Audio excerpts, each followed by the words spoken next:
este concepto, entendemos que es el resultado de la unión y el trabajo en conjunto de células específicas.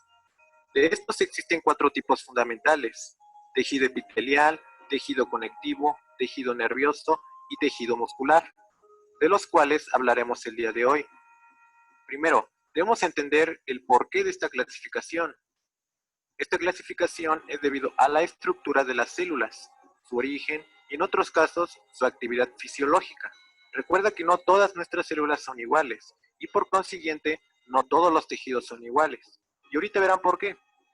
El primer tejido que analizaremos es el tejido epitelial.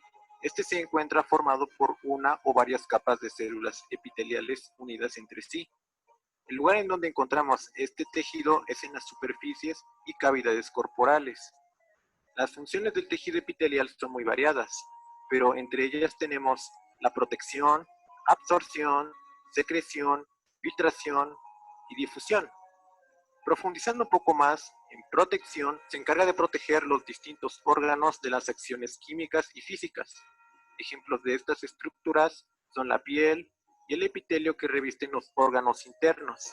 En absorción, este tipo de células tiene la capacidad de absorber sustancias del medio e incorporarlas a sus células para distintos fines. Por ejemplo, el epitelio que reviste los túbulos de la nefrona en los riñones, o las células epiteliales del intestino delgado. En secreción, las células tienen la función de sintetizar y secretar distintos tipos de sustancias. Este epitelio se haya formado parte de órganos denominados glándulas, por ejemplo, las glándulas salivales, que se encargan de sintetizar y secretar la saliva. En filtración, al igual que en el punto anterior, esta función se realiza en los riñones. En difusión, un dato interesante aquí es que las capas epiteliales no contienen vasos sanguíneos, por lo que deben recibir alimento mediante la difusión de sustancias del tejido conectivo subyacente. Y glándulas. Primero, analicemos la palabra epitelio. Los epitelios son capas de células contiguas que cubren el cuerpo en su superficie extrema y que a su vez lo revisten en una superficie interna. En estos epitelios encontraremos otra clasificación, y la razón de esta clasificación es debido al número de capas que constituye. En ella encontramos epitelios como simple, estratificado y transicional. Hablemos ahora del epitelio simple. El epitelio simple está conformado por una sola capa de células. Su función en general se encuentra en la absorción y filtración, porque debido a la delgadez de la barrera epitelial, se logra facilitar estos procesos. Este tejido a su vez tiene otra clasificación, que es escamosa, columnar y cuboidal. El epitelio escamoso se caracteriza por tener células que son más anchas que su altura. El epitelio cuboidal se caracteriza por tener células cuya altura y anchura son aproximadamente las mismas. En el epitelio columnar se caracteriza por tener células más altas que anchas. Ahora pasemos al siguiente, epitelio estratificado. Está formado por varias capas y existen 2 tipos según la presencia o ausencia de queratina. Tenemos primero al queratinizado. En este caso particular, las capas más aplicables, que son las exteriores de las células, están muertas y pierden el núcleo, así como el citoplasma. En su lugar contienen una proteína dura y resistente, llamada queratina. Esta especialización hace que el epitelio sea impermeable, por lo que se encuentra en la piel de los mamíferos. Epitelio estratificado no queratinizado. Presenta varias capas de células planas, de las cuales las más superficiales presentan núcleo y las más profundas están en contacto con la lámina basal. Este tipo de epitelio lo encontramos en las mejillas, la lengua, la faringe, el esófago y las cuerdas vocales verdaderas. Por último, transicional. Los epitelios transicionales se encuentran en los tejidos que se extienden. En este puede encontrar al transicional relajado y el transicional distendido. A veces se llama urotelio, ya que se encuentra casi exclusivamente en la vejiga, los úteres y la uretra. Y esa es la conformación de los epitelios. Ahora hablemos de las glándulas. Hay 2 clasificaciones principales de las glándulas. glándulas endocrinas y glándulas exócrinas. Las glándulas endocrinas se caracterizan por carecer de conductos en donde secretan sus productos, en los vasos sanguíneos o linfáticos. De ejemplo tenemos la glándula tiroides, los ovarios y las glándulas suprarrenales. Glándulas exócrinas. Se caracterizan por liberar sus productos a través de conductos, por ejemplo, las glándulas sebáceas y sudoríparas. Hasta este punto ya analizamos el tejido epitelial. Ahora hablemos del tejido conectivo. Tejido conectivo o conjuntivo se une con el epitelial, el nervioso y el muscular, proporcionándole integridad al cuerpo y así obtener el funcionamiento adecuado. A grandes rasgos, el tejido conectivo es el más abundante del cuerpo. Tiene como funciones principales las de nutrir a otros tejidos, brindar soporte estructural, formar un depósito de grasa y ayudar a la defensa y protección del cuerpo. En sí, este tejido puede ser clasificado de las siguientes maneras, como tejido conectivo laxo, tejido conectivo fibroso y tejido conectivo especializado. Empecemos por el tejido conectivo laxo. Este nos dice que se encuentra integrado por fibras que son principalmente colágeno, y esta se encuentra dispersa como fibroblastos, macrófagos, que están contenidas en una sustancia fundamental. Esto es con el fin de unir a las células epiteliales a los tejidos y de esa manera mantener los órganos en su lugar. Tejido conectivo fibroso. Tiene una gran cantidad de fibras de colágeno y pocas células dispersas. El colágeno se encuentra distribuido de forma paralela, lo que confiere resistencia a la tensión. Ejemplo de este tipo de tejidos son los tendones, ligamentos y aponeurosis. Para aclarar este término, la aponeurosis es la membrana que cubre los músculos. Tejido conectivo de aspecto vidroso translúcido, que no contiene vasos sanguíneos. Está compuesto por escasas células de matriz rica en colágeno. Este tejido se distingue en tres clases. Tenemos el cartílago fibroso, hialino y elástico. En sí, este tejido se encarga del sostén de las vías respiratorias, de las orejas y de la nariz. Tejido óseo. Cuando muchos me dicen que el hueso no es tejido, normalmente les digo que están en un error. Y bueno, para no caer en el mismo error que muchos, deben saber cuál es el proceso de formación de los huesos. Inicia como un estado de tejido cartilaginoso y posteriormente continúa aspecto vidroso translúcido que no contiene vasos sanguíneos. Está compuesto por escasas células de matriz rica en colágeno. Este tejido se distingue en tres clases. Tenemos el cartílago fibroso, hialino y elástico. En sí, este tejido se encarga del sostén de las vías respiratorias, de las orejas y de la nariz. Tejido óseo. Cuando muchos me dicen que el hueso no es tejido, normalmente les digo que están en un error. Y bueno, para no caer en el mismo error que muchos, deben saber cuál es el proceso de formación de los huesos. Inicia como un estado de tejido cartilaginoso y posteriormente continúa con el inicio de la calcificación.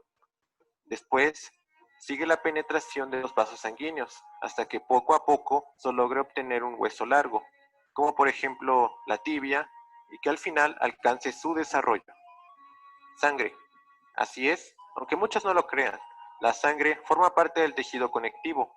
Es por eso que la sangre constituye aproximadamente el 7% del peso corporal y se encarga del transporte de nutrientes, oxígeno, electrolitos, hormonas y sustancias de desecho.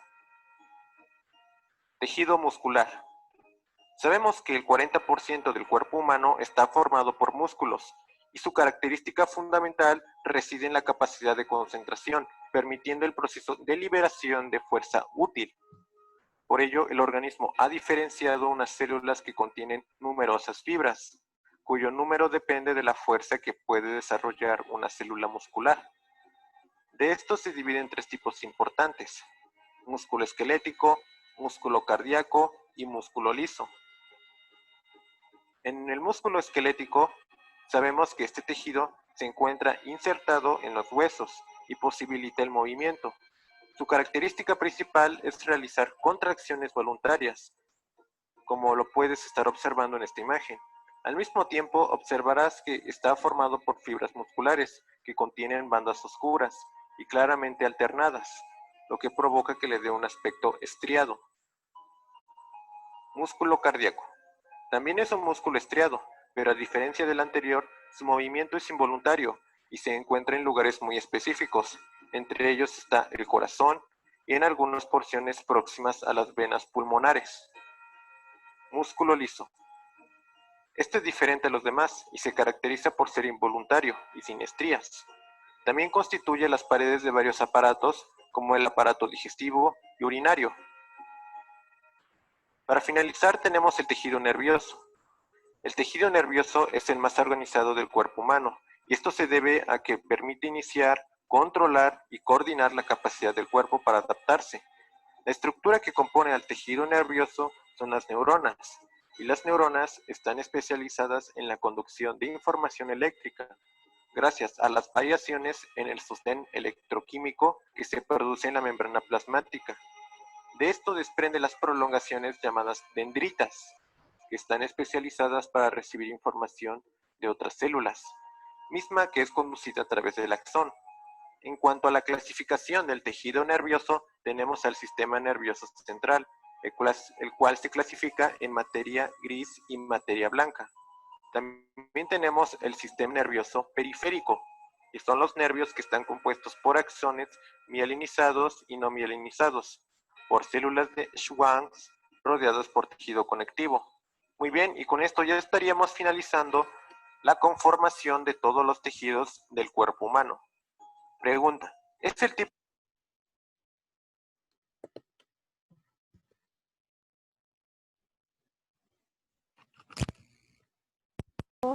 sobre lo que es histología, ¿no? Y los tipos de tejido. Cada uno cumple una función distinta.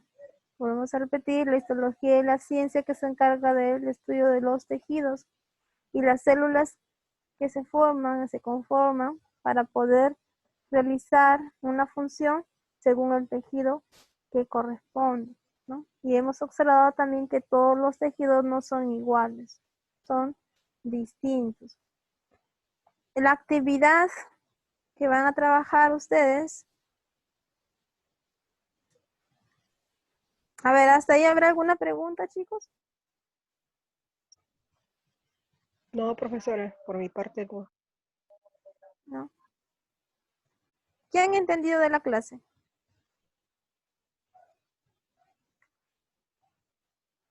¿Qué han entendido, jóvenes, de la clase del día de hoy?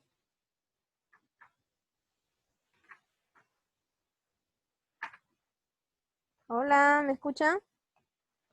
Betty. Sí, profesora. A ver, Betty, ¿qué has entendido de la clase del día de hoy? La sangre es un tejido. Ya, el tejido sanguíneo. Sí, La sangre está conformado por células. sí. ¿Qué más?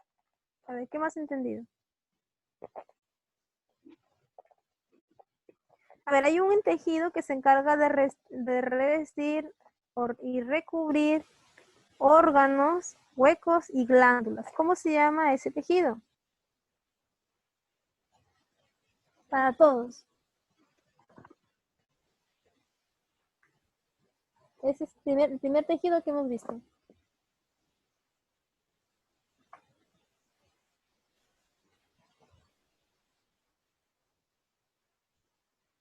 Chicos.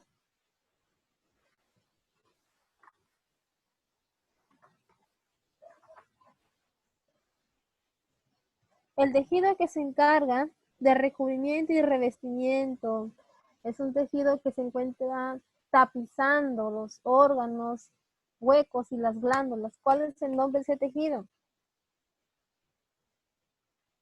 ¿Lo recuerdan? Epitelial. Muy bien, el tejido epitelial. Y dentro del tejido epitelial encontramos otros tipos de tejidos, ¿no? Lo hemos visto, tejido simple, epitelial simple. Y encontramos un tipo de tejido epitelial escamoso simple, por ejemplo. Un epitelio cúbico simple. Epitelio no ciliado, ¿no? O cilíndrico. Los hemos visto en el estudio o al momento que ustedes están escuchando el video, también nos mostraron los tipos de epitelios que encontramos, ¿no? Dentro del tejido epitelial. ¿Qué más tejidos podemos hallar? Porque hay que entender, chicos, que si hablamos también de tejido epitelial, también hay que tener en cuenta que aparte que es una capa que protege, recubre los órganos y glándulas, los tejidos epiteliales también todos no son iguales, son distintos, son diferentes. Por eso que uno dice que tienen forma de escamas, otros que tienen forma de cubos, ¿no? Una de las funciones de ellas es que se encargan de ser una absorción, de secreción. Entonces, todos los tejidos, según su forma de las células y la función que cumplen estas células, son distintas.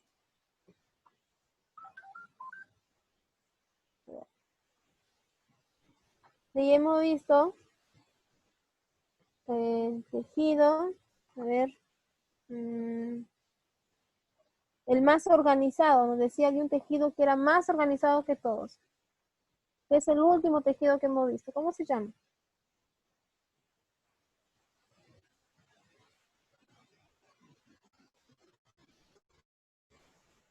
A ver, recuerden.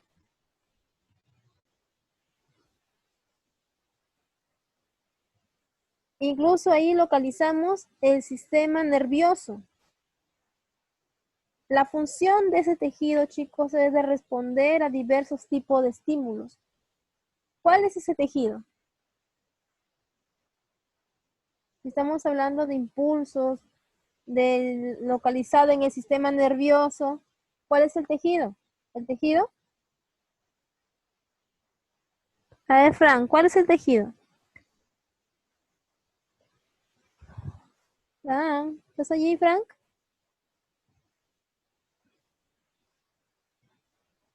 Frank o José.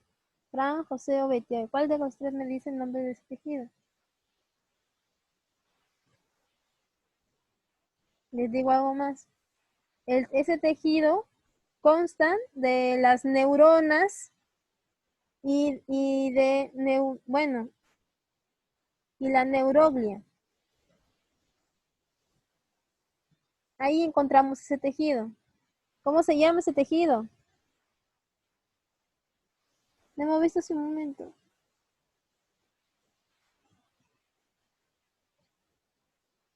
A ver, José, ¿cuál es el tejido de que estamos preguntando?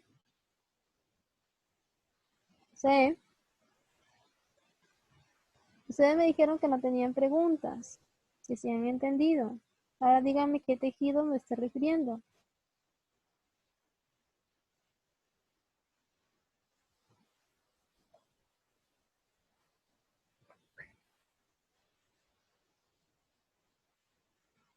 ¿Nadie? Es el tejido nervioso, chicos. El tejido nervioso. Si yo le estoy diciendo que se localice en el sistema nervioso, entonces estamos hablando del tejido nervioso. ¿Ya? El tejido nervioso. Si hablamos de células sanguíneas, del plasma, de los eritrocitos, ¿no? Si hablamos de los glóbulos blancos, entonces estamos tratando del tejido sanguíneo. Del tejido que recubre, protege también al esqueleto. A ver, ¿quién es? El tejido muscular. Bueno, vamos a ver la actividad del día de hoy.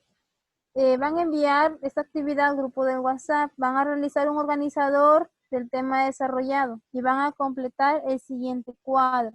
Las funciones que cumplen estos tejidos, el tejido epitelial, el tejido mesenquimático, el tejido conjuntivo, el tejido nervioso, el tejido sanguíneo. Ese es el trabajo del día de hoy. Chicos, espero verlos en la siguiente clase y bueno, escucharlos. Que participen un poquito más, participen, ¿ya? Participen para que tengan calificaciones. Y espero el desarrollo de sus actividades. Nos vemos en la siguiente clase. Hasta luego, Cecilia. Hasta luego, chicos, y muchas gracias.